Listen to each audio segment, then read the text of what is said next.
नमस्कार दर्शकों, आप सभी का एक बार फिर से सिटी वेब पर स्वागत और मैं हूं आपके साथ प्रीति चंद्रा। बुलेटिन की शुरुआत करेंगे आज की बड़ी खबर के साथ। युवती को बंधक बनाकर रेप, आधार कार्ड में उम्र बढ़ाकर की शादी। मामला थाना मंडी क्षेत्र का है। बताया जा रहा है कि क्षेत्र निवासी एक युवती को फरमान नाम के एक युवक ने झांसे में ले लिया। इसके बाद उसके साथ रेप किया और उसे अपने मकान में बंधक बनाकर रेप किया गया। बाद में जब युवती ने इसका विरोध किया तो उसका आधार कार्ड में उसकी उम्र ज्यादा कर निकाह कर लिया गया। पुलिस ने युवती की तहरीर पर फरमान और उसके परिवार के खिलाफ मुकदमा दर्ज किया है। बकरीद से पहले पशु मंडी में जाकर भीड़, खूब हो रही बिक्री। 10 जुलाई को ईद उल अजहा का पर्व मनाया जाएगा। ईद उल अजहा से पहले पशु मंडी में जाकर भीड़ उमड़ रही है। गागलेडी में केवल रविवार को ही पशु मंडी लगते। शनिवार को बकरीद से एक दिन पहले पशुपीठ में जमकर भीड़ लगी।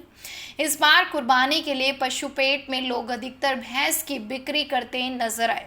पशुपेट में कई प्रकार के बकरे बिक रहे हैं। गागलेडी में पिछले कई दिनों में पशुपीठ सज रही है। शनिवार को पशुपीठ में कुर्बानी को लेकर बकरे की भी खरीदारी जमकर हुई। पहाड़ों पर हो रही बरसात से यमुना का जलस्तर बढ़ा।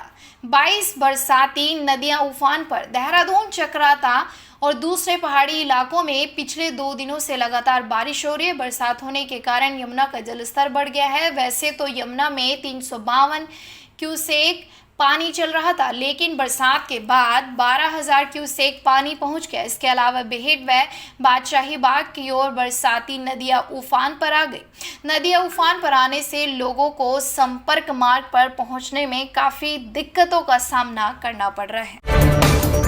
सहारनपुर की बेटी ने 30 मिनट 8 सेकंड योग मुद्रा में रहकर विश्व रिकॉर्ड बनाया। बड़गांव क्षेत्र गांव दलहेड़ी निवासी किसान वीरेंद्र सिंह पुत्र साधु सिंह की बेटी वंदा ने बीते मई माह में जापान में आयोजित अंतर्राष्ट्रीय योग प्रतियोगिता में सबसे अधिक 30 मिनट 8 सेकंड लंबे समय तक योग मुद्रा में रहकर विश्व रिकॉर्ड में अपना नाम दर्ज कराकर सहारनपुर का नहीं बल्कि देश का भी मान बढ़ाया है।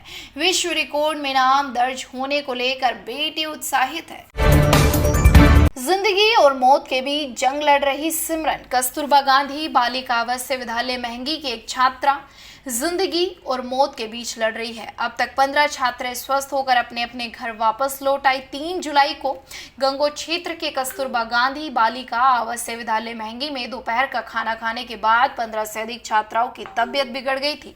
इसके बाद आनन फानन में सभी छात्राओं को गंगो सीएचसी से लेकर मेडिकल कॉलेज में भर्ती कराया गया था, लेकिन छात्राओं की हालत गंभीर होने के चलते उन्हें चंडीगढ़ पीजीआई में रेफर किया गया। अब तक 12 छात्राएं चंडीगढ़ और 3 छात्राएं जिला अस्पताल से डिस्चार्ज होकर अपने अपने घर लौट आई हैं। छात्राओं के स्वस्थ होने से जिला प्रशासन, शिक्षा विभाग और परिजनों ने राहत की सांस ली, लेकिन अभी भी छात्रा सिमरन का इलाज चंडीगढ़ पीजीआई में जारी है। छात्रा सिमरन जिंदगी के लिए लड़ रही है। बताया जाता है कि छात्रा अभी भी वेंटिलेटर पर है। सूकरों में फैला अफ्रीकन स्वाइन फीवर, दहशत। भारतीय पशु चिकित्सा अनुसंधान संस्थान IVRI बरेली से आई नमूनों की दूसरी रिपोर्ट में अफ्रीकन स्वाइन फ्लू की पुष्टि हुई। इसके बाद जिले में एहतियातन अलर्ट जारी कर दिया गया।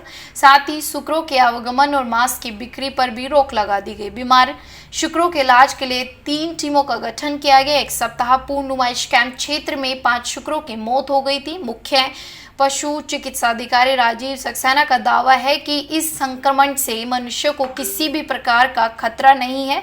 एक शुकर से दूसरा शुकर संक्रमित हो सकता है, लेकिन मनुष्य को घबराने की जरूरत नहीं है।